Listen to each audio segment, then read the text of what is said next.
Pemirsa, ada hal menarik dalam pernikahan putra sulung Presiden Joko Widodo yaitu Gibran Rakabuming Raka dengan selfie Ananda pekan depan. Para tamu undangan akan dibawa dengan becak. Selain itu, para awak media juga akan disiapkan seragam khusus untuk peliputan. Informasi terkini atau selengkapnya kita akan bergabung dengan Putri Nurul Ilmi dari Solo, Jawa Tengah. Putri, sejauh ini persiapan becak yang akan digunakan sebagai media transportasi nanti dalam pernikahan Gibran dan selfie, bagaimana persiapannya? Wahyu, pada pernikahan putra pertama Presiden Republik Indonesia Joko Widodo yakni Gibran Rakabuming Raka dengan selfie Ananda, beca akan digunakan dalam mengangkut para undangan dari dua lokasi parkir, yakni yang berada di lapangan Sumber dan lapangan Banyu Anyar yang berjarak sekitar 1 km menuju ke gedung resepsi yang berada di Gedung Sababwana. Ada sekitar 200 unit beca yang disewa oleh Gibran dan juga selfie dari 19 pangkalan beca yang ada di kota Solo. Nantinya ke 200 pengemudi beca ini akan dibayar sekitar 200.000 dan akan menggunakan pakaian khas kota Solo yakni seragam lurik serta juga blangkon. Ke 200 pengemudi ini juga akan berlokasi di lapangan Banyu Anyar dan juga lapangan Sumber. Pakaian penggunaan dari beca sendiri dipilih karena beca merupakan kendaraan khas kota Solo dan juga ramah lingkungan. Salah seorang pengemudi beca yakni Sardi Ahmad mengatakan kesenangannya karena bisa ikut berpartisipasi dalam pernikahan selfie dan Gibran dan mengatakan akan mempersiapkan becanya sebaik mungkin. Berikut kutipan wawancara kami dengan Sardi Ahmad, salah seorang pengemudi yang akan ikut berpartisipasi dalam pernikahan selfie dan Gibran. Dari Pemkot kan tidak menyediakan untuk perbaikan atau untuk pengecekan dan sebagainya. Kita akan tetap mengadakan bahwa beca itu tetap beca yang bagus atau yang baik. Maksud saya komplit, tidak mengecewakan nanti penumpang nanti. Wahyu. Ya, Putri, sementara untuk media atau wartawan yang nanti akan meliput acara resepsi Gibran dan selfie, bagaimana persiapannya? Kabarnya juga ada persiapan khusus dengan baju dan lain-lain khusus untuk wartawan. Ya Wahyu, kalau tadi mengenai beca untuk para tamu, ini ada seragam batik khusus yang diberikan kepada para awak media. Para awak media yang akan meliput di kawasan Gedung Sababwana ini diberikan seragam batik oleh Gibran dan selfie. Ada sekitar 200 buah seragam yang diberikan kepada para awak media baik cetak, elektronik maupun online. Dan seragam batik yang bermotif parang dengan warna coklat ini sudah dibagikan kepada para awak media sejak tanggal 30 Mei 2015 lalu di kantor Media Center pernikahan selfie dan Gibran yang berada di Jalan Letjen Suprapto nomor 93 tidak jauh dari Gedung Sababwana. Nantinya para awak media ini akan memakai seragam batik saat berada di lokasi gedung pernikahan yakni di Gedung Sababwana atau ring 1 dari pernikahan resepsi dari selfie dan Gibran berlangsung. Tidak hanya penggunaan seragam batik juga, tapi para awak media juga akan menggunakan ID card atau tanda pengenal saat berada di kawasan Gedung Sababwana. Ini dikarenakan agar para awak media saat meliput terlihat rapi dan juga lebih terkoordinir. Wahyu. Pemirsa, di setiap akhir pekan, redaksi Jurnal Pagi menghadirkan berita satu view mengulas mengenai isu-isu terhangat sepanjang sepekan terakhir dari sudut pandang media massa nasional. Kita akan membahas mengenai islah sementara Partai Golkar, ijazah palsu pejabat dan juga bentrok TNI Angkatan Udara dan Kopassus. Ini merupakan pilihan isu redaksi Jurnal Pagi dan kini telah hadir Wakil Pimpinan Redaksi Indopos Volber Sialagan. Selamat pagi, Bang Volber. Kita lihat di sini kalau kita lihat sudut pandang dari islah sendiri ya. Islah sendiri menimbulkan ekses ya atau polemik baru begitu terkait siapa yang akan mendaftarkan dari pimpinan daerah begitu pada Pilkada 2015. Ya, sebenarnya Partai Golkar ini sebenarnya sedang dikejar oleh waktu. Karena di satu sisi mereka harus menyelesaikan konflik internal mereka, dualisme kepengurusan, tapi di sisi lain mereka juga harus dikejar waktu untuk mengikuti pilkada yang akan segera beri depan mata. Betul. Nah, dualisme kepengurusan ini harus segera diselesaikan karena KPU tidak mau ikut larut dalam konflik itu, sementara KPU sendiri hanya berdasar pada SK Kementerian Hukum dan HAM yang paling terakhir. Baik. Ya, jadi artinya kubu Agung Laksono begitu ya, dari SK Kemenkumham tersebut begitu. Tapi yang menjadi masalah adalah putusan PT UN dan Pengadilan Negeri Jakarta Utara sudah membatalkan SK dari Kementerian Hukum itu. Artinya Kementerian Hukum harus membuat SK baru. Apakah nanti SK-nya memilih Ical, kubu Ical atau bagaimana, kita tidak tahu. Tapi yang pasti bola panas ada di Kementerian Hukum dan HAM. Artinya ketika nanti dinamikanya akan seperti apa? Mungkinkah akan terjadi lagi kisruh seperti yang sebelumnya begitu? Ataukah masing-masing pihak akan legowo begitu? Kalau melihat eskalasi terakhir sepertinya memang dua pihak sepertinya akan memanas lagi. Kemarin sudah islah di rumahnya Wapres.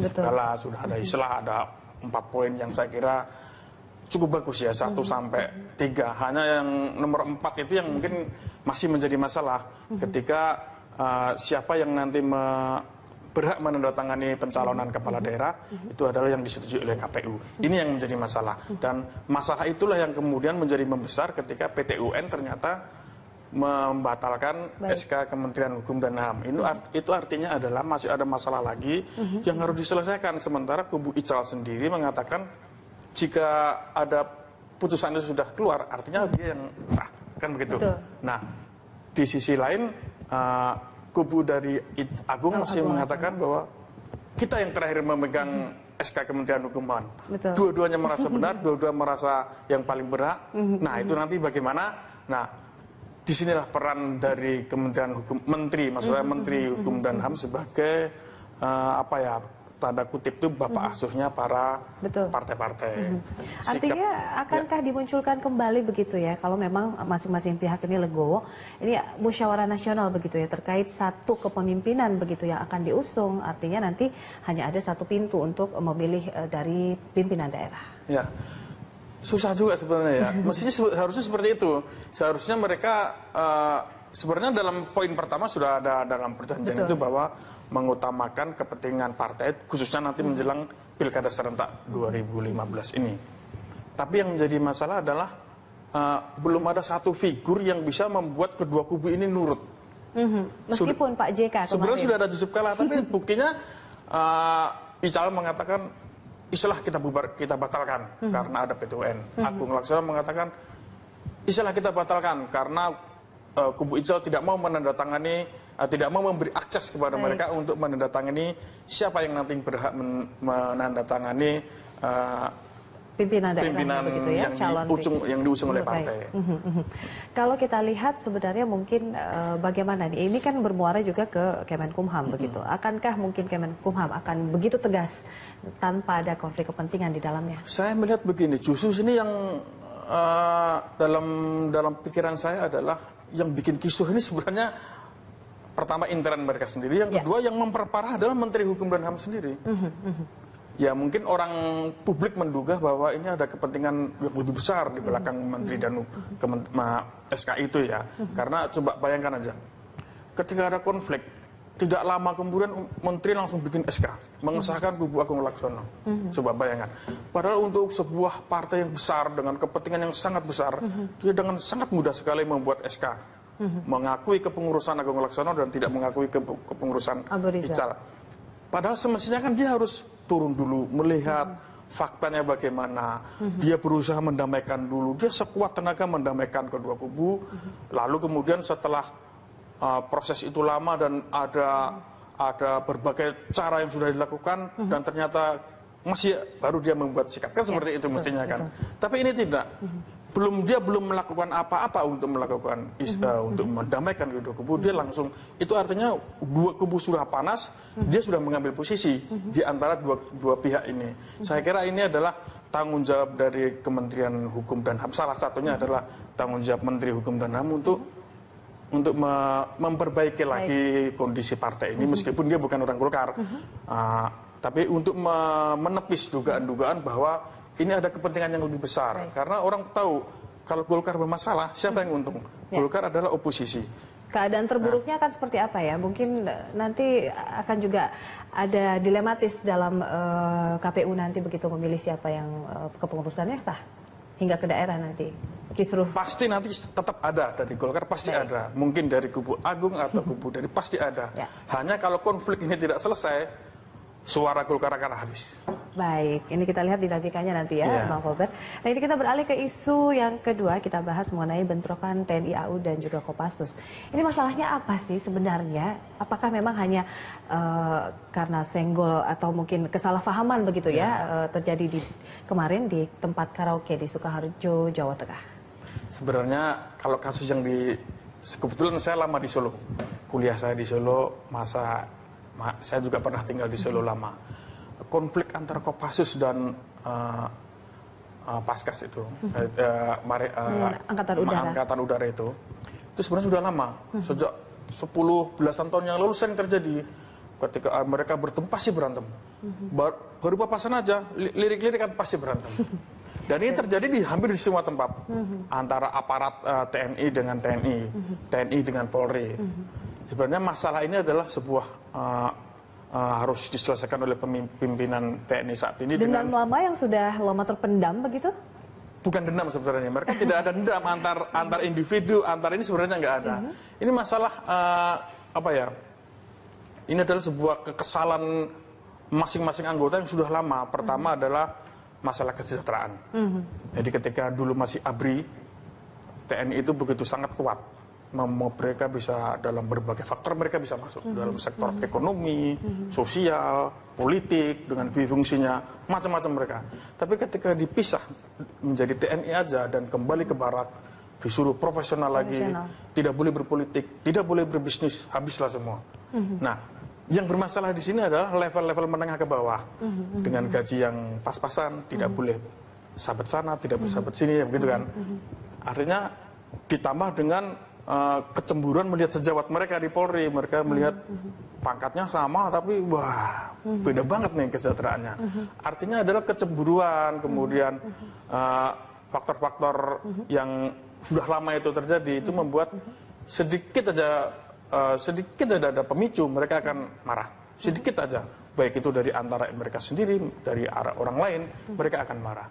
Kemudian di sisi lain adalah Menteri Pertahanan pernah kemarin mengatakan begini, dia menyendiri Panglima TNI, Panglima TNI dikatakan dia terlalu sibuk, dia terlalu sibuk sehingga kurang dekat dengan anggotanya. Itulah yang terjadi. Tapi di menjadi level pertanyaan besar ya, komandan. ada apa atau apa yang terjadi di tempat hiburan malam? Apakah mereka memang hanya sekedar melepaskan rasa stres atau mungkin menjadi backing dari salah satu atau lokasi di tempat mereka bertikai begitu? Itu pertanyaan yang mungkin. Ya, itu memang sudah bukan rahasia umum bahwa penjaga-penjaga di banyak-banyak tempat hiburan malam, tempat bisnis sekalipun, termasuk pembisnis pribadi pun banyak yang dikawal, dijaga oleh anggota TNI. Baik. Itu adalah mungkin ya semacam seperti saya katakan sabetan mereka untuk menambah setoran ke rumah gitu. Kira-kira seperti itu. Jadi kita masih akan membahas perbincangan lain dengan topik lainnya di Bang Colbert di segmen berikutnya. Kami akan kembali, tetaplah di Berita Satu View.